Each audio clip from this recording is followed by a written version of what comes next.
Hello everyone. I wasn't sure if I was going to make another simple loop video, as the genre itself is pretty basic, but I thought it's still a good introduction to more general loop drawing puzzles. Hope to cover them later as well. So today I have a few hopefully interesting points to make about loop puzzles, and I hope you'll enjoy them. The first one is tied to our loop being closed. So this means whenever you draw a simple loop, you actually separate the plane into two parts, one being inside the loop and one remaining outside. And a direct result of this is that consider that you draw a line segment starting and ending on the outside of the loop, and you will have to cross this loop an even number of times. See this? Let's say we are starting from here. We are on the outsides. We need to cross it once to enter, and then we need to cross it another time to exit.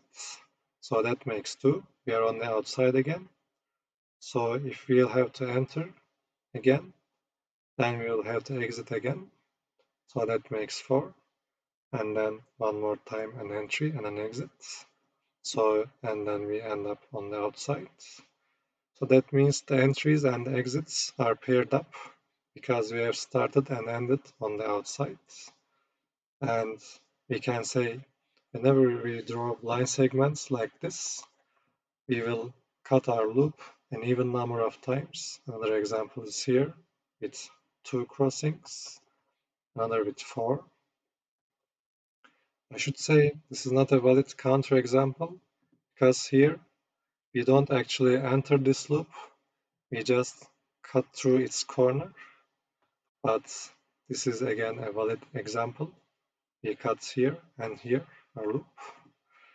And if you are more mathematically minded, you might find it interesting to look up Jordan curve theorem for a much more detailed analysis.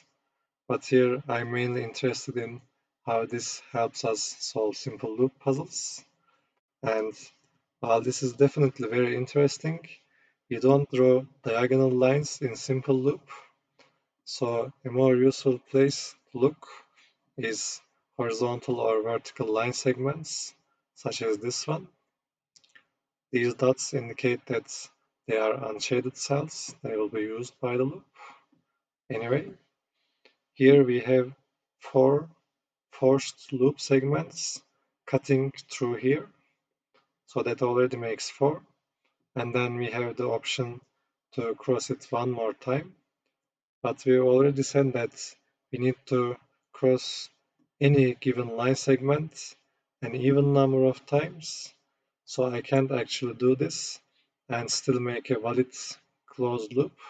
For example, if you pair these up, you will have an endpoint that isn't connected to anything, and you cannot have a closed loop anymore.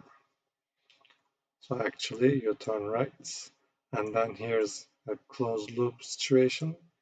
You need to continue to the right. So when this comes up, spotting it could be very useful. You'll get corners here like this, and it's a thing to look out for and solving harder simple loops. They don't get much harder, but sometimes spotting these things can speed you up with practice. Another thing is, let's do this for now. These will be used. A situation similar to this. Now we have an automatic corner here and another here now. Now the thing is, consider the middle cell, the middle of the C, let's say. Now this has three possibilities to use: upwards, rightwards, and downwards. But notice that using up and down at the same time will close our loop prematurely. So we cannot use both of them together. So that means we'll have to use a third option like this. And we can actually keep going with this. Now consider this cell here. This again has three possibilities, but if we don't use this one, this forces a corner, and then continuing, we cannot avoid closing the loop again. So this is guaranteed as well. These tend to give you line segments in isolation, but a nearby shaded cell can help. Consider this one. Now this is automatic, and once it connects here, it causes another corner, and this causes it to go straight, and this closes, and there will be a lot of deductions to make. So keeping an eye out for these as well could be very helpful, could speed you up. And I'd like to finish by solving a few puzzles again. I won't time them because I got a bit stressed last time. So this will be a more leisurely solve. And if I see anything interesting, I'll try to show you. Oops. Can get pretty fast at simple loop puzzles, but I can't properly click and drag, so that's always a problem. So the situation from before, such as this one here and this one here, you'll need to draw these segments. Can say that.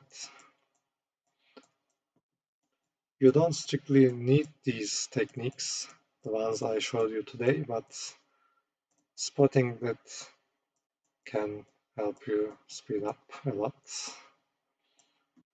So it's all about practice, really, after a point.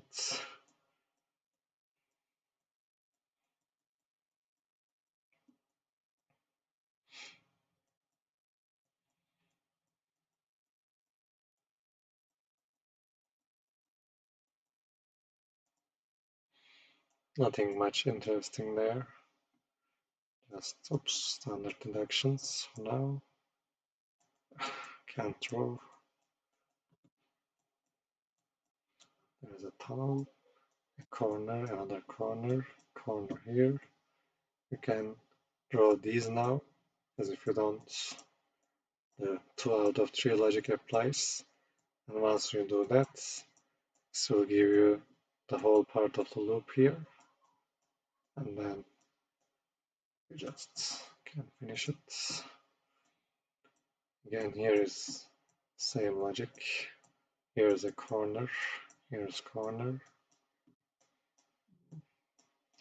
here's another one, and you can just draw this. This is nice. This. Oops. Can't click, that's the problem. This final one.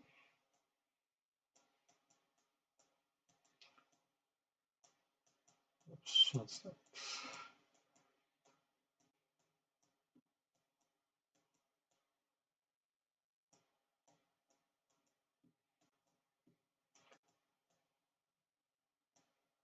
And it seems I couldn't really showcase the techniques here very much with these puzzles.